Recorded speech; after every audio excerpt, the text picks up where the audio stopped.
अगर आपको पता चले कि एक सूची घूम रही जिसमें ललन टॉप पर कभी जातिवादी कभी ब्राह्मणवादी होने का आरोप लगता है, इस पर क्या कहेंगे अंशुल प्रताप सिंह? मैं कहूंगा कि यह पूरी तरह से बकवास है। ललन टॉप में जाति देखकर किसी को नौकरी नहीं मिलती है। 2-3 लोगों को ट्विटर के कुछ महारथियों ने अपनी राजनीति के लिए उनका नाम पिक कर लिया और एक सूची बना ली। ललन टॉप में 95 के लगभग लोग काम करते हैं, सभी डिपार्टमेंट मिला के, प्रोडक्शन के, वीडियो के। चूंकि वेबसाइट पर सूची अपडेटेड नहीं थी तो उन्होंने उसमें से कुछ नाम चुने, उसमें कुछ गलत नाम भी चुने और अपने प्रोपेगेंडा को एस्टैब्लिश करने की कोशिश की। जो लोग ललन टॉप में काम करते हैं उनसे ना उनकी जाति पूछी जाती है, ना इससे उनका कद तय होता है। कद अंततः तय होता है काम से। अगर कास्ट सर्टिफिकेट देखकर नौकरी बांटी जाएगी तो फिर आपके प्रति जो जवाबदेही है वो कैसे होगी? ये एक सत्य है। दूसरा सत्य ये है कि विविधता रहे, इसको लेकर लगातार प्रयास रहते हैं। अलग अलग भौगोलिक इलाकों से, अलग अलग आर्थिक जोन के इलाकों से रिक्रूटमेंट किया जाता है। तो to answer your question, Lallantop में सभी जातियों के, सभी धर्मों के लोग काम करते हैं, उनको समान अवसर मिलते हैं और उनके काम के आधार पर तय होता है कि वो आगे कैसे करेंगे।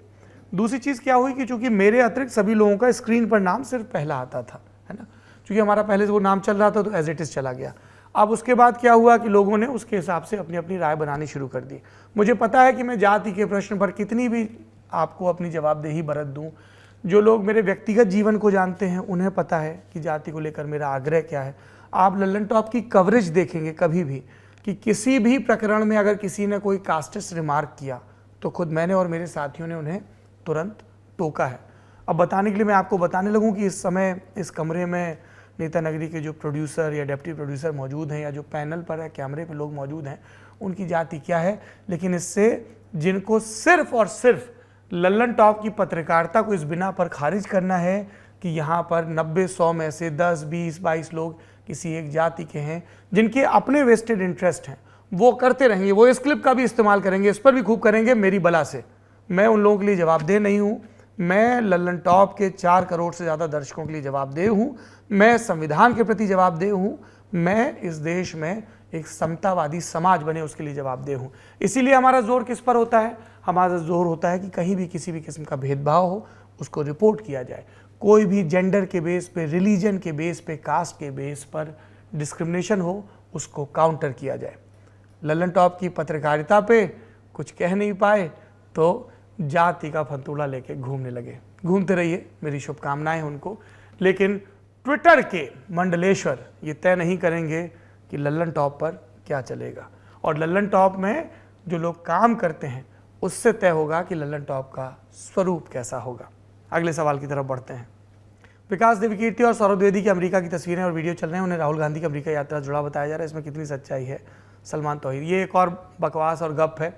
मैं, विकास देवकीर्ति जी और भारत से तमाम लोग यूनिवर्सिटी ऑफ मिशिगन के इनवाइट पे अप्रैल की शुरुआत में गए थे। मिशिगन में एन आर्बर एक जगह है, वहाँ पे यूनिवर्सिटी टाउन है, और वहाँ पे जो बातचीत हुई थी, मैंने कई साइंटिस्टों से बात की थी, वो आपने ललन टॉप पे बाद में जब प्रकाशित हुई थी, मैं वापस आ गया था 10-15 दिन बाद। उसके बाद न्यूयॉर्क गए थे, सेंट्रल पार्क में बहुत सारे दर्शकों से मिले थे, येल यूनिवर्सिटी गए थे एक लेक्चर देने के लिए, कोलंबिया यूनिवर्सिटी गए थे। मकसद ये था कि भारतीयों को बताया जाए कि अमेरिका जो एक नॉलेज बेस्ड इकॉनमी बनी है वो किस तरह से उनका प्राइवेट सेक्टर, उनका गवर्नमेंट सेक्टर अपनी यूनिवर्सिटीज़ में निवेश करता है, अपनी लैब में निवेश करता है। क्यों भारत के हज़ारों स्टूडेंट वहाँ पर जाते हैं और काम करते हैं। तो वो सारे वीडियोस आपको दिखाए गए थे, जो हमने म्यूजियम देखे थे वो भी दिखाए थे। राहुल गांधी का दौरा उससे 1.5-2 महीने बाद हुआ था। जो हम लोगों को फॉलो करते हैं उनको पता है कि मैंने अभी तक सिर्फ 2 पॉलिटिकल रैलियाँ हैं, तीन पॉलिटिकल रैलियाँ हैं जो कवर की हैं चुनाव के दौरान। एक रैली की थी 2019 में, नरेंद्र मोदी की मुरादाबाद में कवर की थी। उसी का वो वीडियो वायरल हुआ था जिसमें एक कार्यकर्ता वंदे मातरम पर दूसरे नेता का विरोध कर रहा था लेकिन खुद नहीं गा पाया था। दूसरी रैली कवर की थी हमने 2017 के विधानसभा चुनाव में अखिलेश यादव और राहुल गांधी की गोरखपुर में हुई रैली, और तीसरी रैली कवर की थी मायावती की एटा में हुई रैली। तो रैलियों से क्योंकि शोर इतना होता है, आवाज़ इतनी तेज़ आ रही होती है कि बहुत कंटेंट नहीं मिल पाता, तो मैं व्यक्तिगत रूप से और दूसरी जगहों पर जाना पसंद करता हूँ। नेताओं की कवरेज के लिए पत्रकार जाते हैं, आगे भी जाते रहेंगे, चाहे वो नरेंद्र मोदी हो, राहुल गांधी हो, अरविंद केजरीवाल हो, ठीक है। तो एक कहीं से रैंडम पिक्चर उठा के और कोई नरेटिव गढ़े, और ये अभी 2024 तक चलेगा क्योंकि पैसा बहुत है पॉलिटिकल पार्टीज़ के पास। वो पॉलिटिकल पार्टीज़ का पैसा ट्विटर हैंडल्स को, IT सेल्स को, व्हाट्सएप ग्रुप पे प्रोपेगेंडा करने के लिए खूब रिलीज होगा। तो सबको अपनी अपनी अंटी में दमाना है माल, तो उसके लिए उनको दिखानी होगी अपनी दिहाड़ी। वो अपनी दिहाड़ी दिखाते रहें, टैगिंग करते रहें। उनकी दिक्कत ये होती है कि वो लल्लन टॉप पे ठप्पा नहीं लगा पा रहे हैं, तो वो अब ये करो, अब ये करो, अब इस पे बोलो, अब इस पे बोलो, उसमें लगे रहते हैं। पर जैसा मैंने पिछले सवाल के जवाब में कहा कि उससे हमारा एजेंडा तय नहीं होता है। हमारा एजेंडा है कि संवाद हो, हमारा एजेंडा है कि देश की तरक्की हो, सवाल भी पूछे जाएं और अगर कोई उपलब्धि है उस पर भी बात हो।